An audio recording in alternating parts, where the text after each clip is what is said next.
This episode of Out of Spec Reviews is brought to you by Magna. More on that later.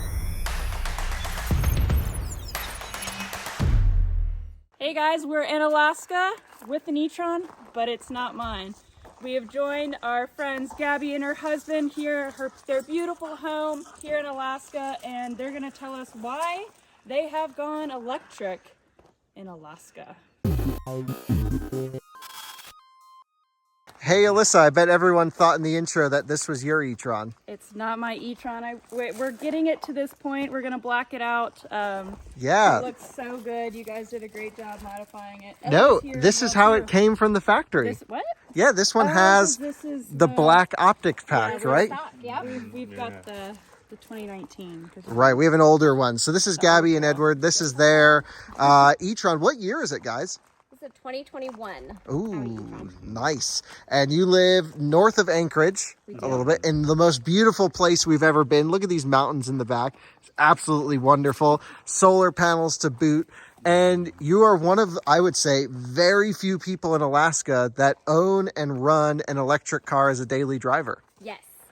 Yeah. And I mean, we don't see many others out on the road, so I guess. Yeah. A few Teslas here and there, but we did see a Kia EV, right? Yeah, Recently? EV6.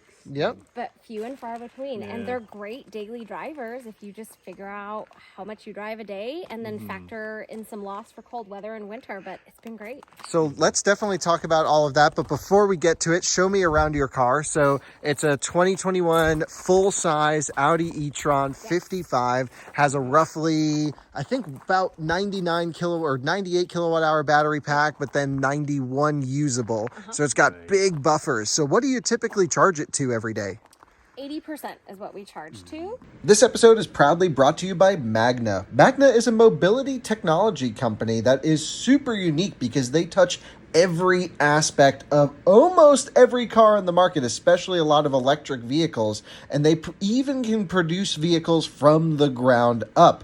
Now, you may remember I shot a series just recently testing some of their new electric vehicle powertrains, so stay tuned for a lot of Magna content to come. We're going to be going in depth with some really interesting topics with these guys, and Out of Spec wants to thank Magna for sponsoring this review and tons of other videos to come right here on Out of Spec. We look forward to working with Magna to define and find out what the future of mobility looks like. And in the summertime, like now, we get about 180 to 190 miles in that 80%. Oh, that's pretty good. Yeah. So you're beating EPA range. Yeah, so Yeah. 232, 100%. Nice. That's good.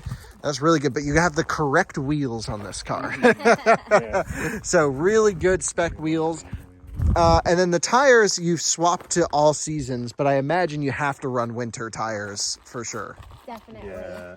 We use the Nokian Hakkapeliitta. I forget exactly which Which model? Yeah. yeah. But yeah, they're studless, but Yep.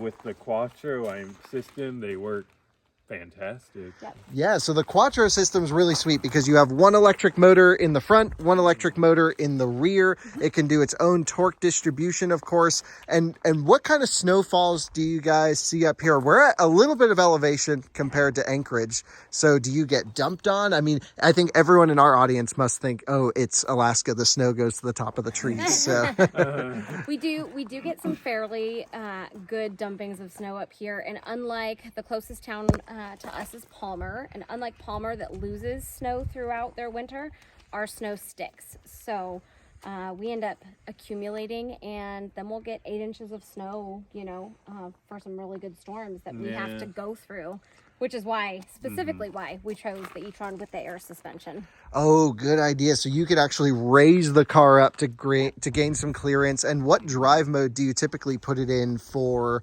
all the winter stuff?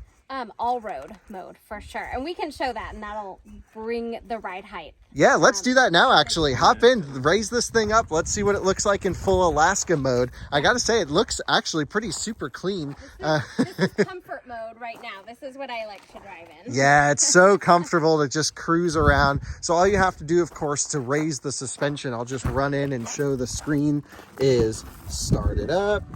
Man, this thing looks so good. I miss our e-tron. It's sitting at home waiting for us. So should I go to dynamic to show it low to the highest, do you think? Yeah, let's show the Okay, full yeah. range. Cool. So lowering down. And then, of course, even if you get, I think, above 60 miles an hour, somewhere around there, 50 or 60, it'll even drop one notch lower than where it is. And then you can go full maxi max height. Then we'll go all the way up to... So there's all-road, and then you can go even higher off-road. Right, which and then raises it right here to pretty much the full. And you can see it climbing up right now. And even at full suspension height, have you found that you actually scrape the bottom at all on snow? Maybe on the deepest snows we do, but it's really not bad. We're never like plowing snow with the front end or... We have never like plowed snow with the front end of this car, Wow. which is the biggest reason why we got it. So no question the e-tron's all-wheel drive system seems to be to your liking. Amazing. The suspension adjustability seems to be to your liking. So the car is definitely Alaska proven. It is. But how does it work in the cold? This is what everyone wants to know, right? So I think the first question is, does the car even have any issues starting up? Does the heat system work? You know, just in terms of comfort. You charge here at home, I imagine, most of the time. Yeah, charge here at home. I love the fact that it has a heat pump and that we can precondition and set a departure time.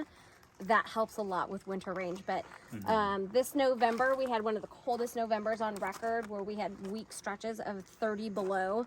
And I could still make it to Anchorage and back, which was like a 115-mile loop with no range anxiety, which is a big deal. And that's elevation changes. That's obviously crazy snowy roads. And still able to do well over 100 miles in 30 below. And there is no turning off heat. I know there's a lot of people that say like, oh, just turn off and drive in the cold. You can't do that in 30 below in Alaska. So Right.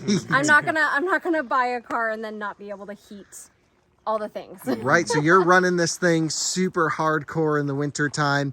Yeah, I guess that's really interesting. What does Alaska EV ownership look like? Are you sort of tethered to your house, or there's a couple new DC fast chargers going in? Have you tried any of those ever? No, so we are definitely 100% charging at home. When we take it to the Audi dealership, they have level 2 free charging outside, and then we can always ask them to do DC fast charging inside, which has been that's amazing. nice. And that's in downtown Anchorage, right? So if you bought a car from them, they'll zap it up for you. For sure. Yeah, they have always been really good about telling us, hey, you're ever low on battery and the shop is open, we'll get you on the fast charger. Nice. So that's been great. Yeah, we have used their free level 2 charging.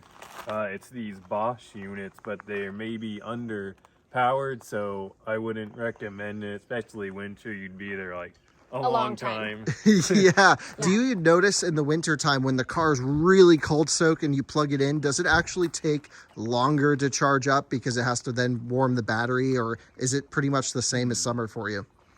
Like It seems about the same yeah, and our even- garage is heated, so you may have a different experience if you do not have a heated garage. But I haven't noticed it charging slower between seasons. Yeah, I guess, I haven't noticed that. I mean, we just come straight in from driving and plug in. I think this winter time you guys will have to do a couple super cold weather tests Yes. and let us know how it goes. Kind of find the coldest night, park this outside, see what it says for range, see if it even starts, because that would be a really interesting thing to know. We did actually park it at the airport in January that's right. for a week, and we didn't lose a single mile of range when we came back Yeah, and got No it. that way. was temperature that was probably Single in the digits. single digits to teens. Yeah, so e-tron is known, of course, for not having much phantom drain, which is when you leave an electric car parked for a period of time, a lot of them will just drain and drain and drain. I've heard of cases of up 5 to 8% per day in some cars. The e-tron is notorious for not losing anything, and even in the coldest of temperatures, it just chilled out. It was fine. It was great. And we were Yeah. able to constantly check the range and actually preheat the car when we landed so that we got our luggage and got in a nice toasty car, which is my favorite. That's Yeah. awesome. That's really cool. So I think the next thing on the list for like EV tackling things, you got to take it on an Alaskan road trip. That would be nice. Yep, we need some DC fast chargers here for sure. And I think that's something we're actually here in Alaska to sort of figure out and look at. And I think we might work with you guys on some trips in the future, which will be really fun. So maybe you'll see the e-tron back on the channel at some point in the future. But can't thank you guys enough for telling us how it is. It is really interesting. You can own an electric car everywhere as long as you're tethered to your home. Definitely. Just yes. know yourself in driving and do some math. Yeah, I love it. Well, thanks for watching another Out of Spec Reviews video. Thanks, Alyssa. See you guys on the next one. Bye-bye.